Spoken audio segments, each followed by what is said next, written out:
Okay, I'm pretty excited about essay number 51. Our subject today is diamonds.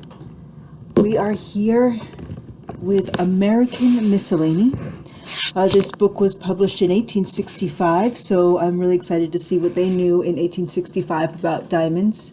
We just finished reading a brief little essay on the guardian angel, and now we're moving to the subject of diamonds. On page 126 of American Miscellany, essay number 51. The diamond is a mineral body of a great value and hardness, first discovered in Asia. The primitive form of this precious stone is the regular octahedron, each triangular face of which is sometimes replaced by 6 secondary triangles, bounded by curved lines, so that the crystal becomes spheroidal, and then presents 48 small facets. These two peculiar characteristics of the diamond are exhibited in the subjoined figures, which is what we started there. Here's your beautiful spheroidal crystal, and the octahedron. Anyway, many stones, when rubbed, exhibit very distinct electrical effects, and they will attract or repel light bodies which are brought into their neighborhood. The diamond, when excited, exhibits positive electricity, whereas the other precious stones, if rough, afford negative electricity. In general, however, it does not retain this electricity for any considerable length of time. Diamonds become phosphorescent when exposed to the rays of the sun. Many of them, however, do not possess this property, although agreeing in color, form, and transparency with those which readily become luminous. The continuance of the phosphorescence varies from 5 or 6 seconds to a full hour, and this even when the stone has not been exposed more than a few seconds to the rays of the sun. It is phosphorescent under water as well as in the air. The diamond, when exposed to the blue rays of the prism, becomes phosphorescent, but when exposed to the red rays is not so.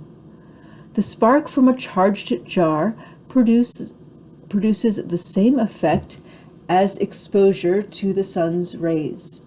Exposure to the light of a wax candle also produces phosphorescence. Diamonds are found chiefly in the kingdom of Golconda, Visapur, Bengal, and the island of Borneo and Brazil. Interesting. The mines are generally adjacent to rocky hills and mountains, and sometimes the diamonds are found scattered in the earth within 2 or 3 fathoms of the surface. In other places, the miners dig through rocks to the depth of 40 or 50 fathoms till they come to a sort of mineral earth in which they find the diamonds enclosed. This earth is sometimes of a yellowish and sometimes of a reddish color, and adheres to the stone so strongly that it is difficult to get it off. A sufficient quantity of this earth being dug out of the mine is thrown into a cistern of water, where, having soaked for some time, it is stirred about till the clods are broken, and the gravelly material sinks to the bottom. After this, a vent is exposed, and the cistern supplied with clean water, till all the earthy substance is washed away, and nothing but gravel remains. What thus settles at the bottom is spread to dry in the sun, then sifted, and afterwards carefully searched with the hands to find out the diamonds, at which the workmen are so expert that the most minute bit of stone can hardly escape them. It sometimes happens, however, that the earth is so fixed about the diamonds that, before they are rubbed on a rough stone with sand, their transparency cannot be discovered. In the kingdom of Golconda, or in that of Visapur, according to some maps, are the mines of Raolconda, which have been discovered above 200 years.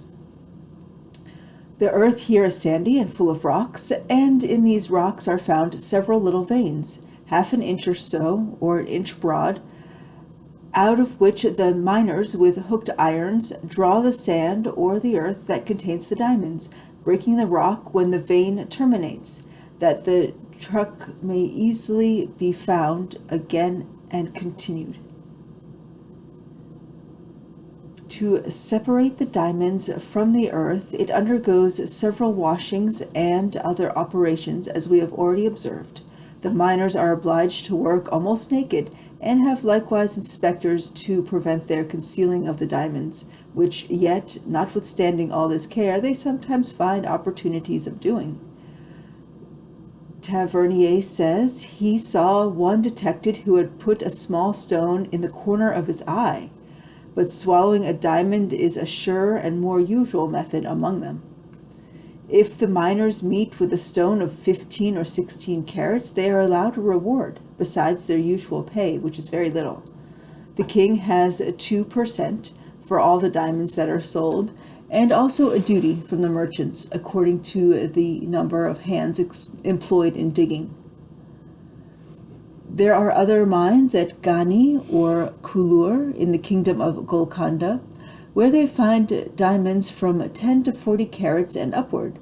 But these are not very clear, their water being usually tinged with the color of the soil, which in some places is yellowish, and in others black and moist, and in others reddish. Another defect of some consequence is a kind of greasiness appearing on the diamond when cut, which takes off part of its luster. Here the miners usually dig to the depth of 12 feet, or till they find water, which prevents their going further. The earth is carried from the mine by women and children into a neighboring enclosure, where it is washed and then dried and sifted. According to Tavernier, there are generally 60,000 persons, men, women, and children, employed in the mines of Kulur. They work almost naked like the mines of Raulconda, and are watched in the same manner by inspectors. A great number of diamonds are found near Sumelpur, a large town in Bengal, situated on the river Goal. It's Goual. Goal. From the river Goal. From this river, with all our fine diamond points or sparks, called natural sparks, are brought, where they search for them after the great rains are over, that is, after the month of December. At that season, when the water is clear, 8,000 or 10,000 persons of all ages come out of Somolpur and the neighboring villages, and examine the sand of that river, going up it to the very mountain whence it springs. After this examination, they proceed to take up the sand wherein they judge diamonds are likely to be found, and this is performed in the following manner. Having made a dam round the place with earth, stones, fascines, etc., the river being then very low, they laid out the water and dig about 2 feet deep, carrying the sand into a place walled round on the bank of the river, where the process is much the same as the mines above mentioned, and the workmen are watched with equal strictness. As to the diamonds of the island of Borneo, they are found in the sand of the river Sakudan, or Sakadano, and perhaps in some other parts of the island with which we are little acquainted. The provinces in Brazil known to possess diamonds are Minas Gerais, Minas Novas, Goiás, and Mato Grosso. But it is supposed that several other provinces are furnished with these highly prized gems. The diamonds found in Minas Gerais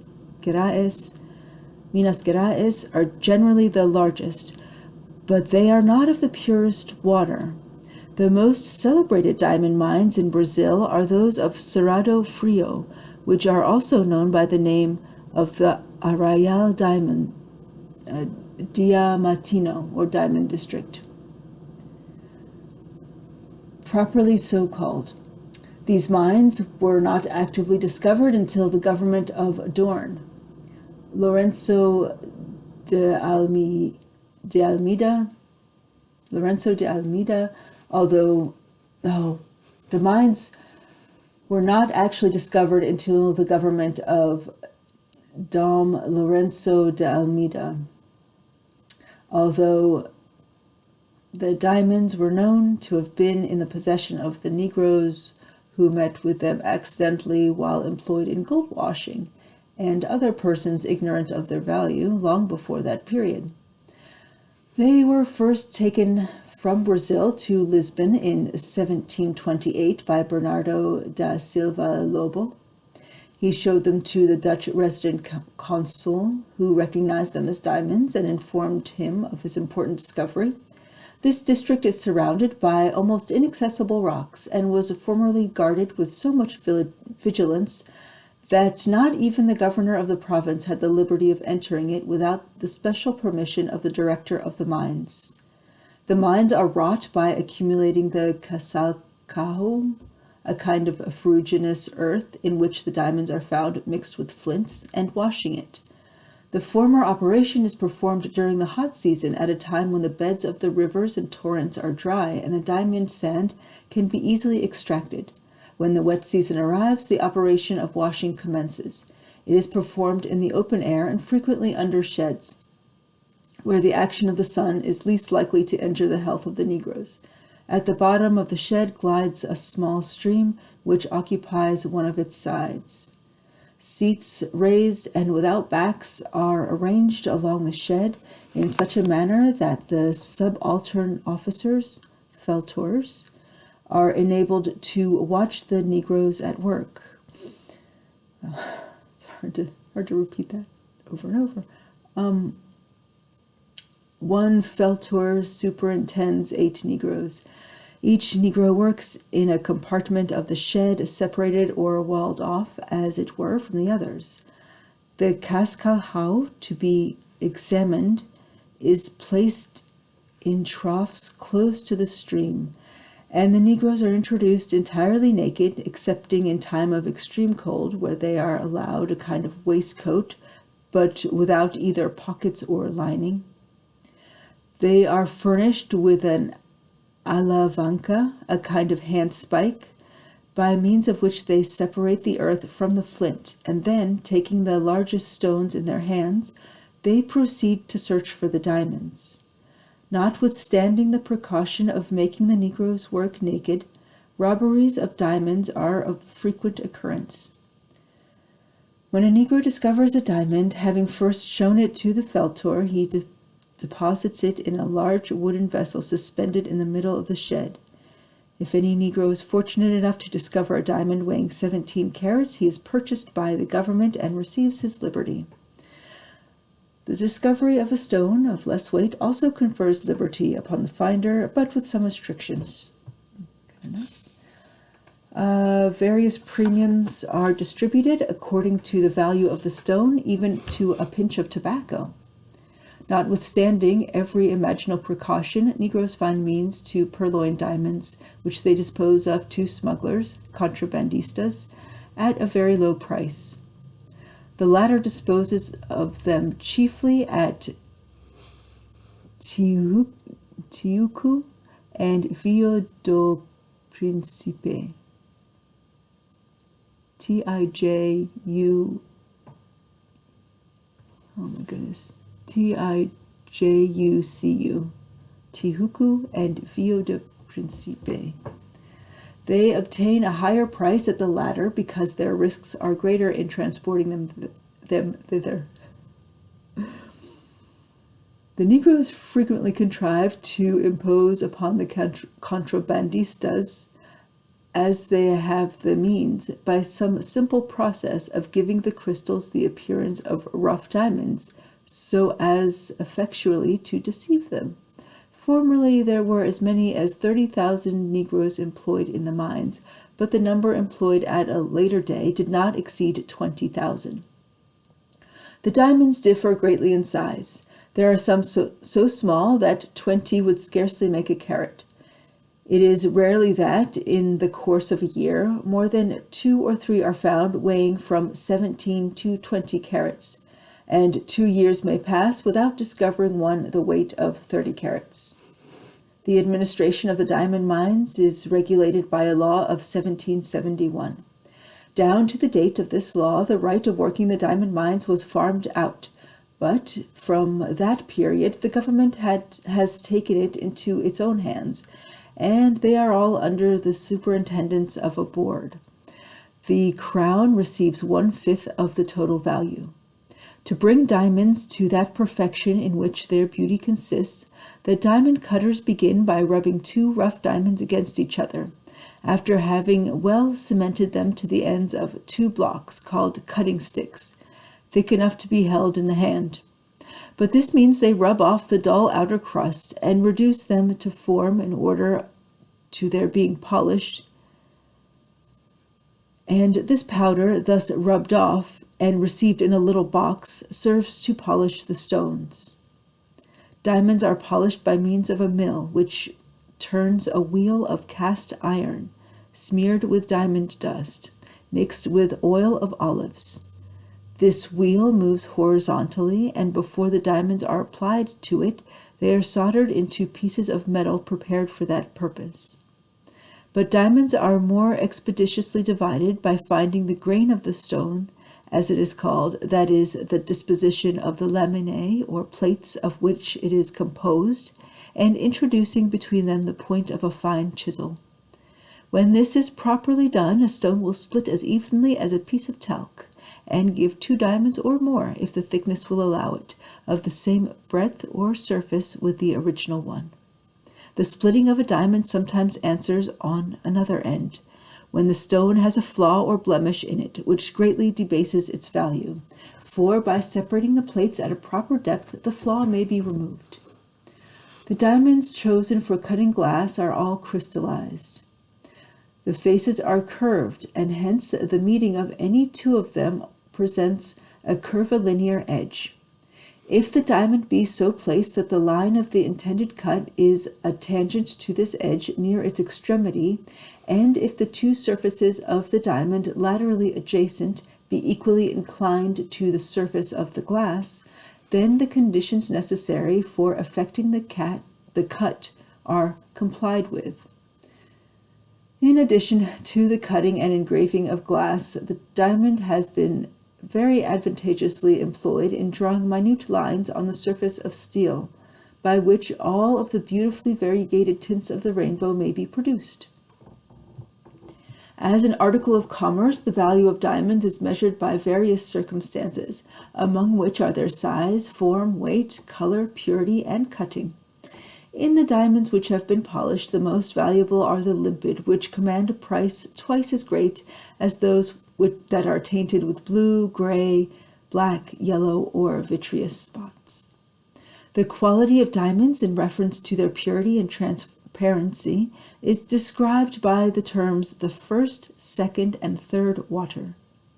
The first are those which are of the utmost clearness and free from any fault. The second are marred by dark spots or flaws, and the third are of the least value, being tinged with yellow, brown, green, blue, or blackish flaws. Nor is the cutting of the diamond of less importance than its quality, for this is regulated by its form. The proportion of the height to the circumference of the diamond, and the regular order of the sides, tending to increase its brilliancy, governs, in some measure, its value. Hence, the brilliant is of a greater value than the rose diamond, and the rose diamond than the table stone. Although the value of the different species of the diamond is regulated by certain fixed rules known to jewelers, still it is depending so much on varying circumstances that no permanent valuation can be established for the different sorts. It appears, however, that they advance in a geometrical ratio according to their form. The different forms in which diamonds are cut by the Dutch and English, and thus varying in value according to their size and quality, are familiar to all who are conversant with our jewelers' shops. The form most calculated for luster is the brilliant.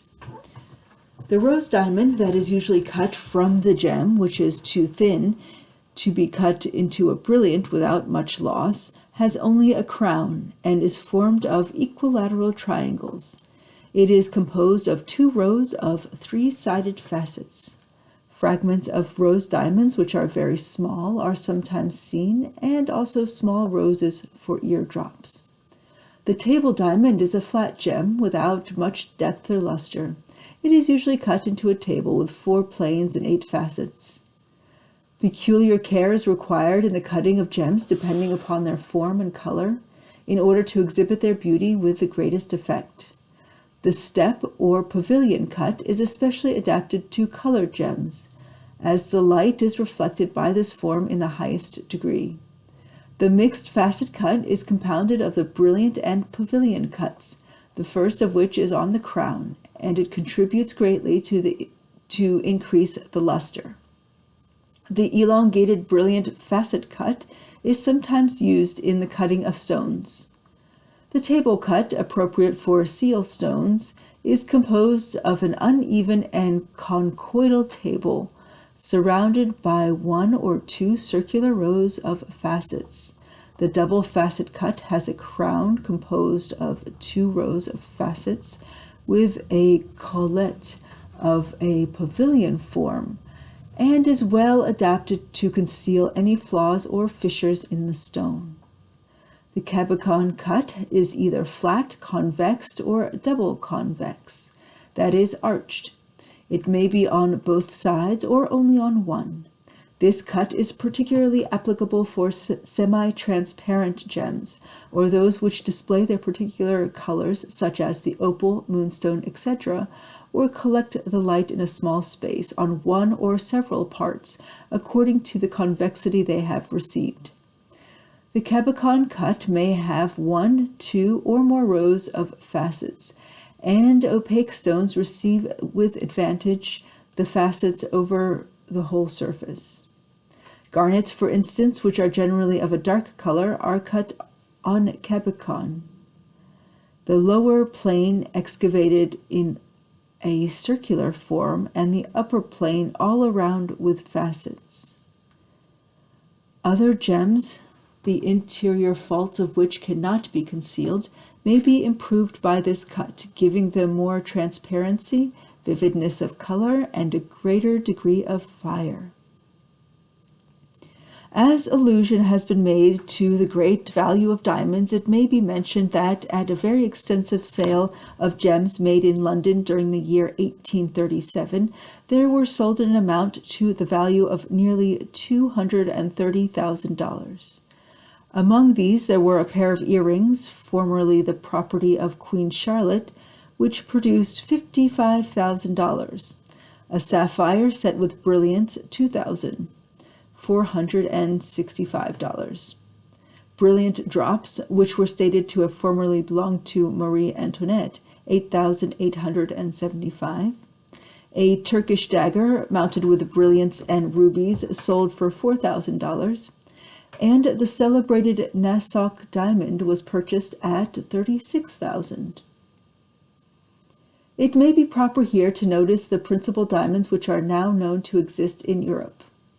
A diamond in the possession of the Grand Mogul is in form and size like half a hen's egg.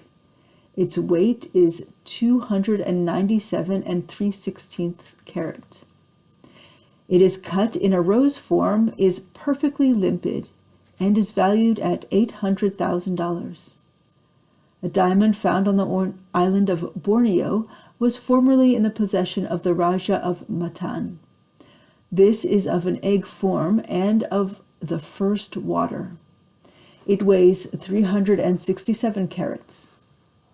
A diamond formerly belonging to the Sultan of Persia, about the size of a pigeon's egg, was purchased by the Empress Catherine for about $450,000 and an annuity of $20,000.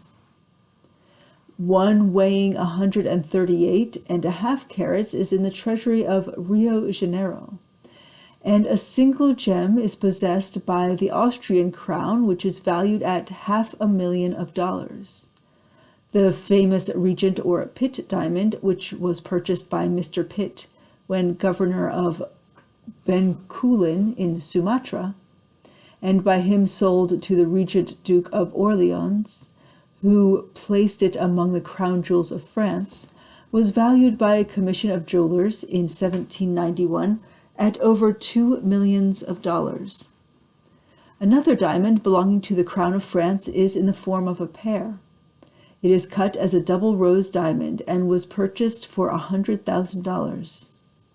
Among the crown jewels of France there is one diamond of a sky blue, and valued at $550,000. A rough one in the possession of the Prince Regent of Portugal is said to weigh an ounce troy.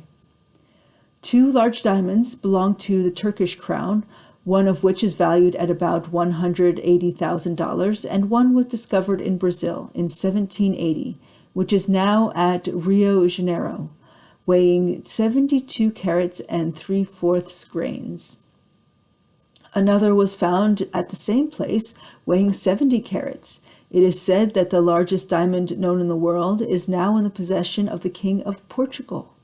It is in its rough state, being the size of a pigeon's egg, and has been valued at the enormous sum of $280 million, although it is the opinion of many jewelers that it is a white topaz. Little shade, all right. A brief description of the crown jewels of Victoria, the reigning Queen of England, may perhaps here be interesting. The crown itself weighs about 3 pounds and is composed of hoops of silver enclosing a cap of blue velvet. These hoops are studded with precious stones, and upon the crown is a ball set also with precious stones and surmounted with brilliants in the form of a Maltese cross. The rim is flowered with Maltese crosses and the fleur-de-lis. In the center of the large Maltese cross is a splendid sapphire, and in front is the immense ruby once worn by Edward the Black Prince.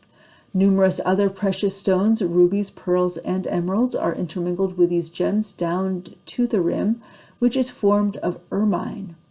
The following is the estimated value.